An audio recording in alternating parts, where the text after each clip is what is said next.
Hello friends, welcome to my channel. आज आप सुनेंगे सिंहासन बत्तीसी की 17वीं कहानी, पुतली विद्यावती की कथा। राजा भोज एक बार फिर सिंहासन पर बैठने की इच्छा लेकर राजमहल पहुंचे। इस बार सिंहासन से 17वीं पुतली विद्यावती बाहर निकली और राजा भोज को सिंहासन पर बैठने से रोक दी। 17वीं पुतली ने कहा, सिंहासन पर बैठने से पहले राजा विक्रमादित्य की यह कहानी सुन लो। इतना कहकर 17वीं पुतली ने विक्रमादित्य का किस्सा सुनाना शुरू किया। फ्रेंड्स, इस वीडियो को लास्ट तक जरूर देखें क्योंकि कहानी बहुत ही रोचक होने वाली है। और चैनल पे नए हैं तो चैनल को सब्सक्राइब करें, नोटिफिकेशन बेल जरूर दबाएं ताकि हमारी हर वीडियोस आप तक पहुंचती रहें। वीडियो को ज़्यादा से ज़्यादा लाइक और शेयर करें।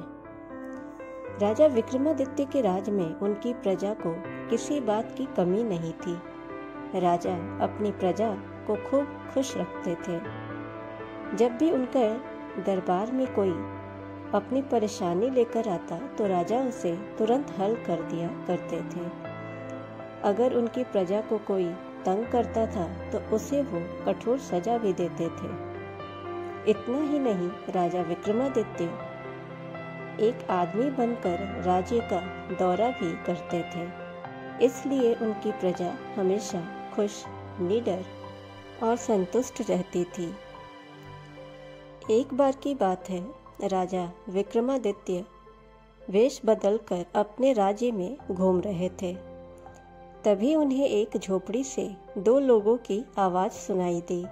उन्होंने सुना कि एक महिला राजा को जाकर कुछ बताने को कह रही थी, लेकिन वो व्यक्ति कह रहा था कि वो अपने स्वार्थ के लिए राजा की जान खतरे में नहीं डाल सकता। इन बातों को सुनते ही राजा समझ गए कि उन्हें कोई समस्या है और राजा भी इससे जुड़े हुए हैं। राजा विक्रमादित्य हमेशा अपनी प्रजा की परेशानियों को हल करना अपना कर्तव्य मानते थे। ऐसे में राजा विक्रमादित्य से रहा नहीं गया और उन्होंने झोपड़ी का दरवाज़ा खटखटाया। दरवाजे पर आवाज़ सुनकर ब्राह्मण दंपति ने दरवाज़ा खोला। उनके दरवाज़ा खोलते ही राजा विक्रमादित्य ने अपने बारे में बताया और उनकी परेशानी पूछी। राजा घर आए हैं जानते ही दोनों पति पत्नी डर गए। राजा ने उन्हें हिम्मत और भरोसा दिलाते हुए कहा कि आप अपनी बात बिना डरे कह सकते हैं।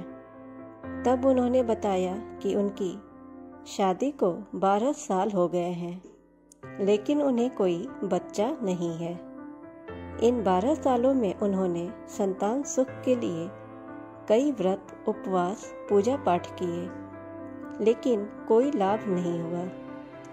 फिर एक दिन ब्राह्मण की पत्नी ने सपना देखा कि एक देवी ने उन्हें कहा है कि 30 कोस दूर पूर्व दिशा में एक घने जंगल में कुछ साधु सन्यासी शिव की आराधना करते हुए भगवान शिव को खुश करने के लिए वो हवन कुंड में अपने अंगों को काट कर डाल रहे हैं। उनकी तरह ही अगर राजा विक्रमादित्य भी वहां जाकर हवन कुंड में अपने अंग काट कर डाल दें तो भगवान शिव उनसे खुश होकर उनकी इच्छा पूछेंगे। फिर राजा विक्रमादित्य भगवान शिव से उनके लिए बच्चे की मांग करेंगे। ऐसा करने से उन्हें संतान सुख मिल जाएगा। इतना सुनते ही राजा विक्रमादित्य ने ब्राह्मण पति पत्नी को भरोसा दिलाते हुए कहा कि वो ये सब जरूर करेंगे। इतना कहते ही राजा विक्रमादित्य वहां से निकल गए और रास्ते में बैतालों को याद किया। बैताल उनके सामने प्रकट हुए तो राजा विक्रमादित्य ने उन्हें हवन की जगह पहुंचाने को कहा। राजा जैसे ही उस जगह पहुंचे तो उन्होंने पाया कि वहां सच में कुछ साधु बैठकर हवन करते हुए अपने अंगों को काटकर हवन में डाल रहे थे। ये देखते ही राजा विक्रमादित्य भी वहां सन्यासी के बगल में बैठकर उनकी तरह ही अपने अंग को काटकर हवन कुंड में डालने लगे। तब राजा विक्रमादित्य और साधु सारे जल गए। तो वहां एक शिवगण पहुंचा और सभी साधुओं को अमृत देकर जिंदा कर दिया। लेकिन गलती से उसने राजा विक्रमादित्य को अमृत नहीं दिया। जब सारे साधु जिंदा हो गए तो उनका ध्यान विक्रमादित्य पर गया, जो कि राख बन चुके थे।